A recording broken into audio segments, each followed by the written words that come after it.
issue of standards themselves is arguable because the commissioner down in Florida, they just had a 3-day summit down there, and the commissioner down in Florida, his elevated argument towards those of us who were not big fans of Common Core was to call us all crazy.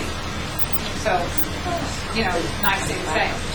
Well, it's not that we don't want standards. It's that these are standards, not just minimum standards. Okay. So the problem is with these is they may bring up underperforming schools, but they're going to also limit achieving schools. Like with Massachusetts. Massachusetts was already way ahead. Massachusetts was competing on an international level. So instead of looking within our own, what we were doing here, and saying, hey, everybody, take a look at Massachusetts, we shut everybody down and we did this. Now we have flat education, which just makes my skin crawl. When I hear that, somebody stood up at a board meeting that Amy and I attended back in April and said, we need flat education, and I thought I was going to fall right out of my chair. So now what we've done is we've taken our 50 laboratories that we had, which was great because you could peek over the fence and see, what's going on in Utah, what's going on in California. And if we found something that we could aspire to, we could shoot for that. So now we don't have 50 laboratories. Now we have one big, fat, live science experiment that's going on. Factory, thank you. And our kids are the subject. Again, without our consent, without our knowledge, because the sneak snake came in through the back door. Thank you for that, Tammy. And the frustrating thing is there's no exit strategy. There's no exit strategy. If this fails, then what? Where do we go? Do you know what the dollar tag on this is? Well, the Pioneer Institute out of Massachusetts, their think tank out of Massachusetts, has thrown $16 billion out as a price tag, and they think that that's a conservative number. They're estimating $16 billion for the 45 and a half states that signed on to Common Core. They think that's a conservative number. And I got on, as I said, the Common Core website. There's no plan B. That's the one thing they didn't think to put in their frequently asked questions. If this falls on its face, here's our plan B. No plan B. What did you say about Massachusetts? Pioneer Institute.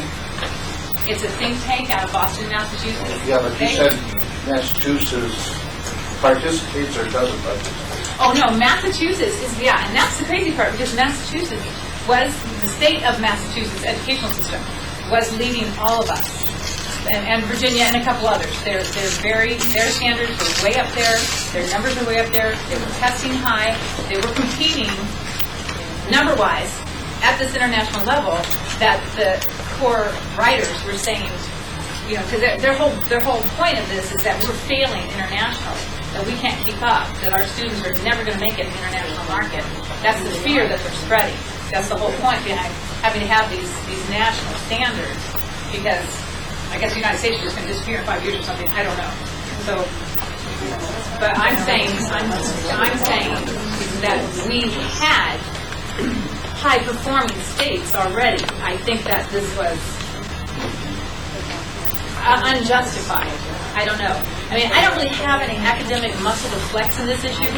I don't want to get into the argument of content and things of this nature. I just don't like the way that this was done, and I think that we had options within the United States before going to these extremes and spending all this money and putting all of our children into, as you say, a big old nationwide Well, we all know our experiment. system has been declining for the last 40 years. So By design.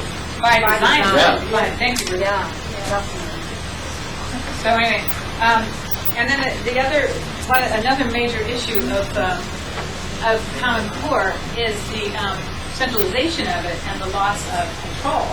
So I'm going to share a story with you that I think is very telling. I was invited to a roundtable with a couple of state leaders, a couple of people from the district, and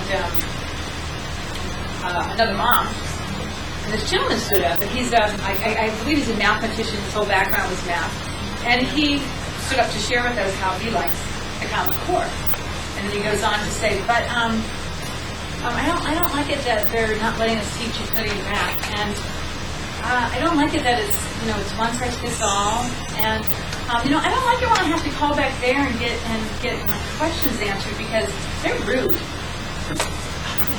So I'm looking at them thinking, okay, you like Common Core, but they're not letting you teach Euclidean math, which again smells a little like curriculum to me. You don't like the fact that it's one size fits all, and you don't like it when you have to call back there to get your answers. I almost lost my mind. I said, so that's what we call centralization. So I have to ask the question, what's our school board and superintendent going to do now? What exactly are their jobs? Right? Right.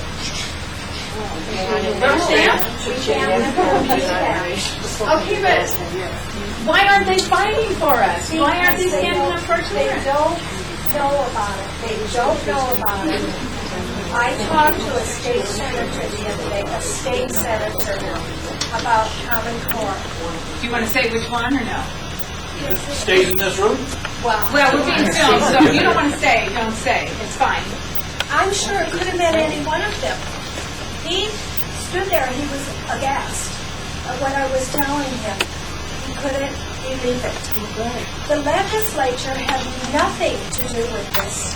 So your legislature, I would guess, and your assembly person knows nothing about it. Same with the State Department of Education members who are members now. That's their job to know something about it, and ignorance is one of their biggest cop-outs. Just as she said, it was brought in quietly. I'm a retired teacher. I didn't realize anything was amiss until last year when I was at my... I don't think there's a blame for the teacher, but the administrators and the way this is being snuffled in, somebody's got to be paying attention. There's no way they can't know about it. There's no way they can't know about it. Let me add something to that.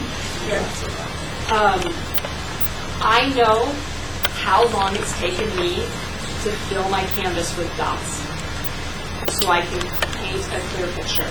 So we just had a really quick conversation about whether I thought the governor knew the whole picture. He has this times 1,000 on his plate. There's a lot going on to this country right now, and they are attacking the governors. So, do I think it's right that he doesn't know about it? No. But that's what we're for. We need to educate him. I know how many hours I have spent in front of my computer, in front of going to board meetings, researching this. Oh, wait, I found that piece of information. It's going to take me here. He's not doing that. And unless we're in his face, he's just going to close his eyes and go out to dinner. Sign the paper. I'm sorry. I actually talked to the governor the other day. I was at a meeting, and I spoke to him about Common Core. He didn't sign off on it. Governor Gibbons did. I'm not blaming them for not knowing, although, as you said, they probably should.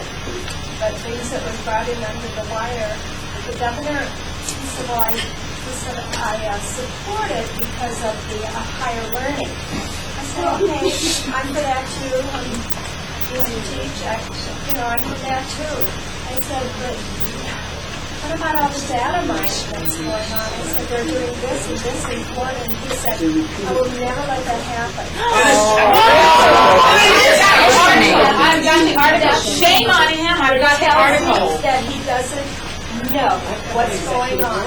I've got the executive order right here, and I've got the article. He's cheesy, smiley face. He's all excited about the 4 billion. We're a politician. We need people I'm that going to care. blow up on film.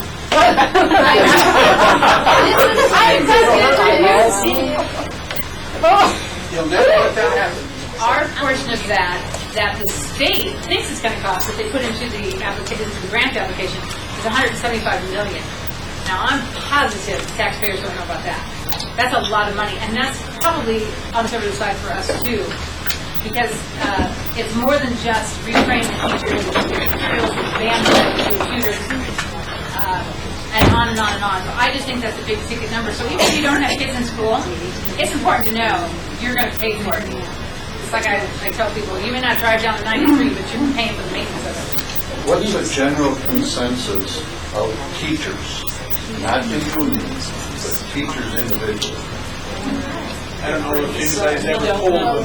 Well, and I can speak to that. Can we hold the questions till the end, Yeah, please? let me wrap up real quick because I have one more slide to show you, and then we'll wrap up and go to.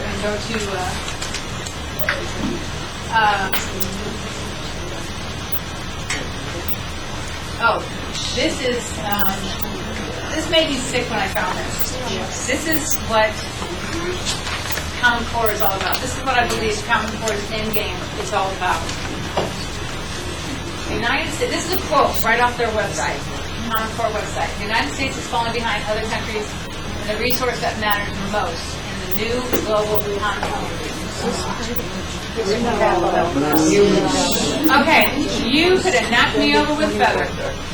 I couldn't even say it. I couldn't even say it when I saw it.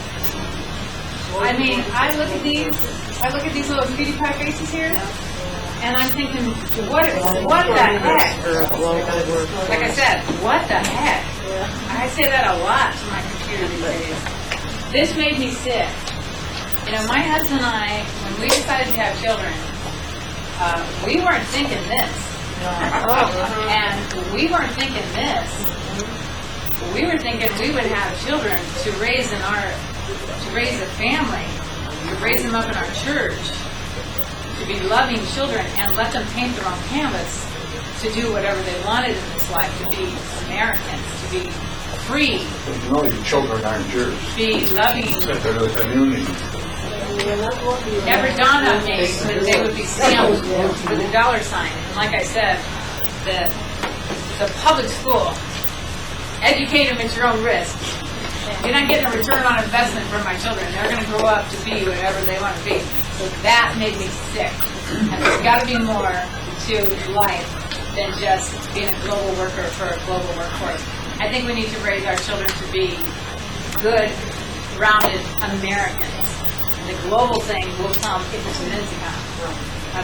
That's just me. That's not fact. I just, like I said, I saw that. I got sick. I don't sit in boardroom. I'm not part of a Fortune 500 company. There's maybe some slick terminology that they use when they're talking about our children, but not me. we don't have control over what the UN is pushing on us. What we do have control over is our government. And so we need to stand up. Local government. Gotta start there. What I'm saying is, we as Americans, the rest of the world wants to take us over. We as Americans need to take our country back and fight for ourselves. And right now, the best way to do that is get local and make it go up because the federal government's coming down. When you're talking about the Common Core, and you're talking about the exams or the testing, are you talking about proficiency exams? What are you Yes, talking the proficiency test that the kids have to take in high school before they can receive their diploma. Right. That's what the assessment is. Okay, those I'm trying to get rid of. Yeah, they're being phased out, but they're being replaced with the smarter balanced assessment. So your student will not receive a diploma until they pass the Common Core assessment. So this is So it's like the why. proficiency then, it's just So like but do you understand that this is why the argument for curriculum is being made? right. Because if everything is teaching to the test, it almost has to be a curriculum because it's national. Yeah, it's national across the board. See, I just thought that was a little different. They can pass all of their classes, but if they don't pass that test, they can't graduate. And all of these data, longitudinal databases have to be able to speak to each other across the nation. This is why, because all the commonalities, all those data points in the test have to be the same because they all have to talk to each other. So there's so many tentacles to this web that the federal government has laid out there for us. I'm telling you, it'll make your eyes bleed. Real quickly, the thing about the changed so much, the difference between the two tests, is the first test asks you what's 5 plus 5.